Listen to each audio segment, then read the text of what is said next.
Okay, good morning, solo travelers. This is Noah Road. I'm going to attempt to make a video that describes a little bit about myself so that a few viewers I have might be able to better relate. Number one, I am no survivalist. I'm not an expert at surviving, and I don't know a lot about. I'm not a master of nature or nothing. I simply use the materials that society leaves behind in order to live under the radar a little bit. Ultimately, I'm a soul traveler that is just barely hanging on by his fingertips. And that's the reality of Noah Road, really who I am. Other than that, that's the seed of my soul. The seed of my soul is I'm just using the raw materials that society leaves behind, and I kind of dwell in the outskirts and the shadows of towns and small societies. And that's it. I'm just hanging on by my fingertips. I'm no survivalist. I'm no naturalist. I would love to be something like that, but I'm just not. I know a few tricks to survive under the radar. I know very few things about real survival, though. A couple very small things. Like I can find a giant puffball mushroom and I can eat some of that. I know how to make gruel out of acorns. I can find some plants that are edible, very few. And I know how to relate with nature a little bit. Other than that, like I say, I'm just flying by the seat of my pants. I'm a living soul, a soul traveler that's hanging on by his fingertips, flying under the radar. And I believe with the help of God, this thing just keeps going because this is where I belong. I'm kind of a lifer out here.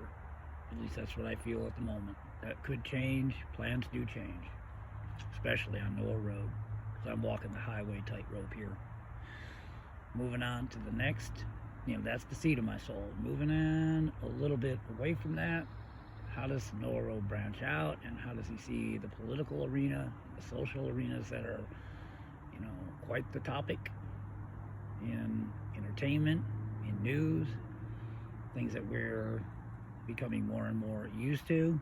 Well, I believe, as the old saying goes, our eyes are adjusting more and more to the darkness, and things that would have never been normal 40 years ago are seeming very normal, and actually even seeming like they're kind of good.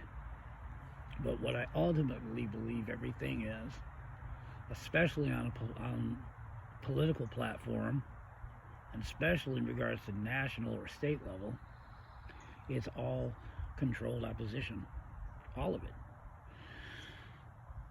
I believe the right is controlled opposition and the left is controlled opposition. And it is all cooked up by Illuminati think tanks that control the pendulum, whether it goes to the right, whether it goes to the left, like a marionette. They control it like a marionette. And that is, and it's done that way in order to create a greater and greater outcry from whatever side, whether it's the left or whether it's the right, from the opposing side. So it's controlled opposition no matter what side it is. If it's from the right, it's controlled opposition. If it's from the left, it's controlled opposition. Ultimately, it's a Hegelian dialectics that is leading to the mass control and even mass extinction of most living souls. That's what the idea is. That's what the Luciferian, Illuminati, people, the think tanks at the top are trying to do. They're transhumanists. And we are falling for a hook, line, and sinker.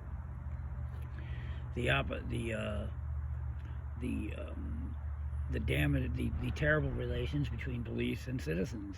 Controlled opposition it's a the citizens really more than anything has been weaponized to create inside of themselves organically a personal and private vendetta and war against the police.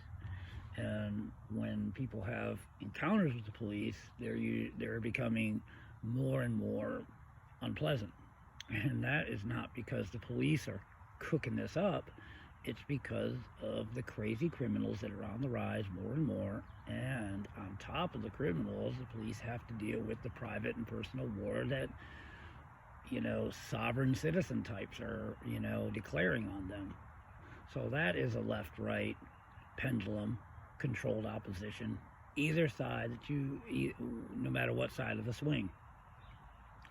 Moving on to pro-life versus pro-choice.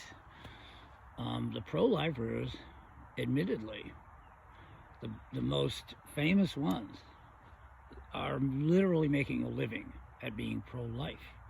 So, in my opinion, they're all post turtles that are put up, that are staged by the Illuminati to create the outcry from the left. And these people are given some pretty fat salaries in order to keep this controlled opposition going. So in my opinion, whether it's they themselves, the real famous, pro-lifers, or the Illuminati themselves, I believe they're stuffing the audiences of these rallies with a bunch of outrageous pro-choicers that paint themselves in purple hair and then, walk around half naked. They scream and holler at the pro-lifer who is giving the speech, who's trying to debate with the people in the audience and trying to answer questions, but it gets all crazy and unruly. I believe those audiences full of the pro-choicers are literally stuffed in order to create the controlled opposition necessary for the Hegelian dialectics that move all of these issues toward a transhumanistic future. And these pro-lifers that are really famous, that say the right things, seemingly, are literally given fat salaries to keep this thing going. So what would happen to these famous pro-lifers if suddenly everybody listened to them? They wouldn't be making a living the same way anymore. So they got a vested interest in it, a conflict of interest, if you will.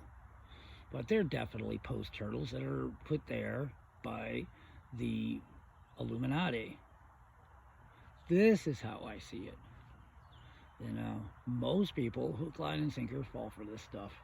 It's so difficult for you to not have an emotional response to either Trump or Biden, to the alphabet community or the pro-life community. To have an emotional response and an outcry shows that on an organic level, you are being controlled by the strings of the puppeteers.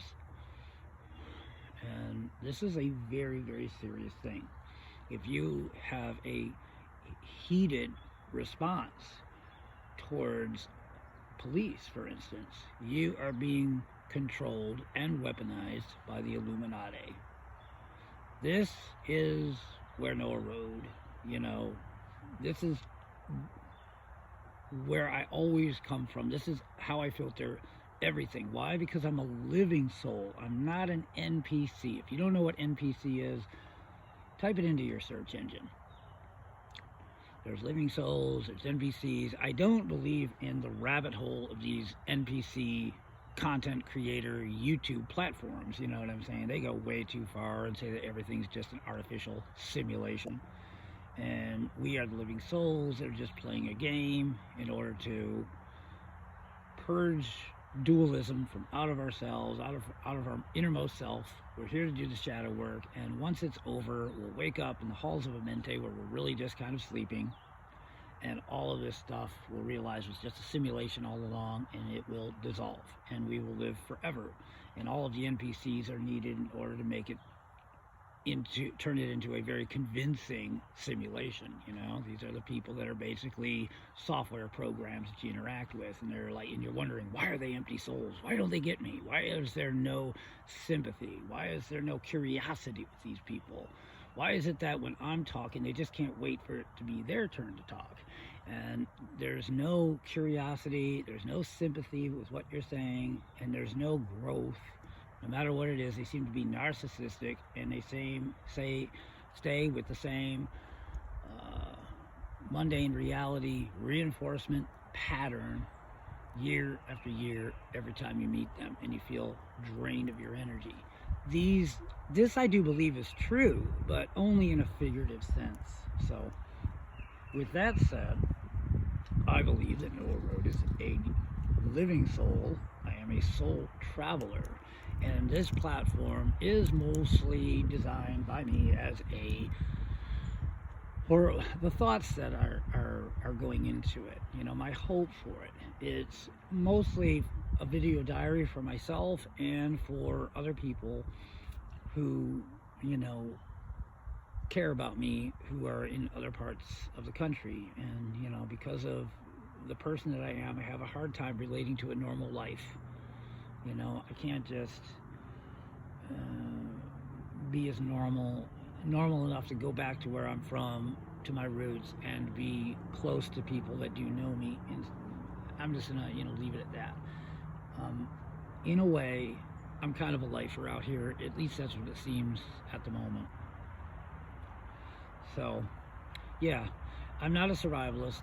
I'm not a naturalist. I wish I was. I know a few tricks, but and I can relate to nature. But really, I know the only tricks I really know is how to survive under the radar a little bit. I can prep camps. I can, rough it and tough it. And I'm good at, staying in the shadows.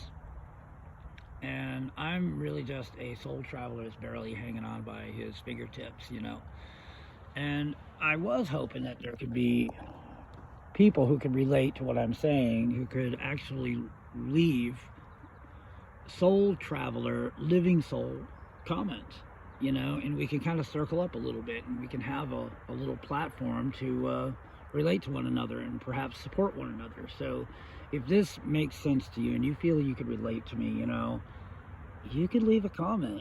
I haven't had my first troll yet, and I'm very grateful, and I hope I never have one.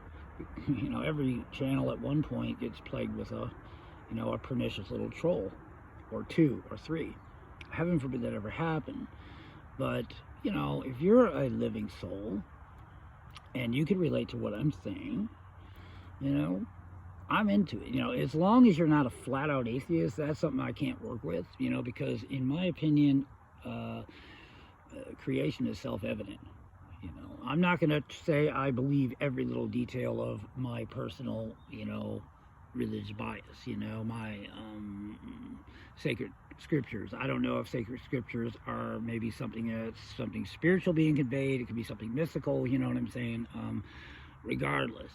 But I believe that this is a creation, and I believe that evil is literally getting a last and final surge of strength before the final conflict between good and evil. And I believe that conflict is described and will happen and play out the way it is described in Ezekiel 38 and 39. And I believe that after, if it all plays out that way, we will have a redemption. I lean towards the Jewish perspective on that rather than the Christian perspective, and I will give you that much. So, with that said, I believe that we are going through the final surge of evil's strength, and I believe that we are coming close to the final conflict, which will ultimately bring about a divine intervention. I gave as much about myself right now as I can, hoping I can relate to somebody. And if you can, leave a heartfelt comment.